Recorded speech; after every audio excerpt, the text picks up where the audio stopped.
Wake up. It's time to start thinking again. Come on, man. I literally just woke up. I don't feel like dealing with this already. Well, guess what? You don't got a choice. I know you remember what happened last night. Yes, I remember. I just went to bed with the same exact thoughts. Where are you going? You washing your hands? Yes. Why? To try to show people who you are. You know how many people have tried to show who I am through washing their hands? Let's get off this dumbass topic and get back to what I want to talk about. Alright. What do you got? You remember last night? What he said about her? Yes, of course, I remember. Well, what do you think? I don't know, man. We went through every single scenario we possibly could already. Well, we certainly haven't, because we haven't figured it out yet, have we? Alright, hold up. Let me just think and relax for a sec. If you think about it logically, do you think he meant it that way? Or do you think there's something else going on? Listen, I don't feel like dealing with this all day. All day? If we don't figure this out, you're going to be thinking about this for longer than all day. I know you remember how long this went on for last time. What if I decide I don't want to talk to you about this anymore? Good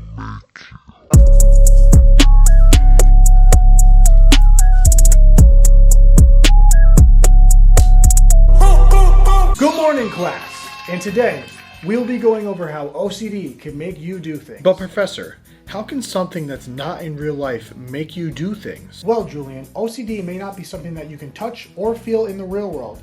But to someone who has these thoughts, they feel oh so very real. So what you're saying is, the thoughts may feel so real to someone who has OCD that they may get confused as to what is real and what is OCD. Julian, you have always been my best student.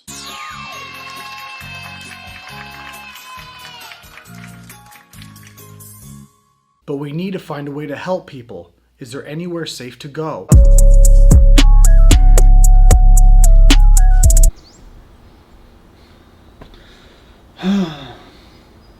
OCD, Julian. Is it okay if I go outside and play today? Well, Julian, thank you for asking. But I think today we are both going to stay inside. But I want to go outside and be like all the other kids. I need to make sure that we are both safe at all times. But, Julian, today we will stay inside the safe zone, and I will make sure that nothing can hurt us. Okay, so through these 2.5 minutes of charades, or whatever you want to call it, my purpose is to explain OCD a little deeper than what normal people call OCD. The term OCD is thrown around a lot, all the time, which is perfectly fine. People think of OCD as something simple, and maybe it is something simple to some people, but to a lot of people it's not. Now, I've been dealing with OCD for a long time, and what I consider the definition of OCD is a lot more intense than me just throwing around the word OCD about putting stuff in place or washing your hands, even though washing your hands can be very intense, or simple tasks that people just like to put in order. Although maybe that is some people's definition of OCD, but mine is a little bit different. So, through this video, I'm trying to explain that, now this is stuff that I've gone through. OCD is two different people. Now that sounds kind of crazy, but it's not actually two different people, but I'm Julian, and OCD lives with me every day through everything I do.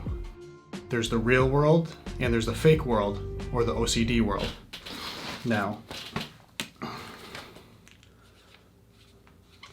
real world, OCD, world,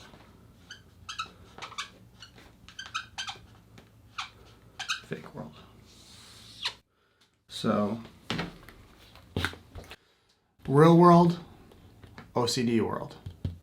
Now, everything that happens throughout the day to me, I see it in two different lenses. Just like if I take these glasses off or if I put them back on. I see it in two different ways. I see it in the real world or the fake world. Now, let's just say you run into a situation. You see the situation from this side, the real world, and you see the situation from this side, the fake world or the OCD world. Now, you are you, and you're seeing the situation from the lenses of yourself, but you are also seeing the situation from the lenses of your OCD at the same exact time. Sometimes these lenses will get crossed, and you're not sure which lens is you or which lens is the OCD world or the fake world. For example, you are looking at a tree. You, as a person, see it as a tree.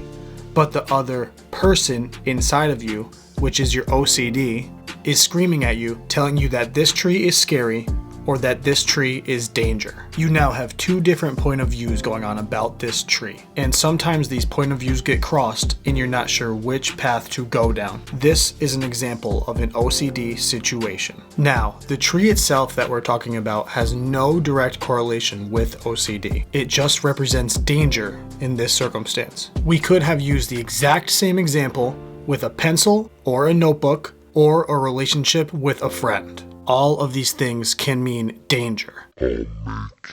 Will the OCD, you, make me? It has before, plenty of times. But what if I let it starve? What will happen? If I starve the OCD, will I starve myself as well? Probably for a little while, but then the pressure will go away and the OCD will be gone.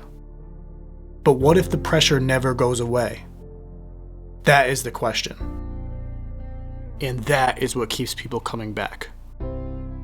The real world versus the fake world.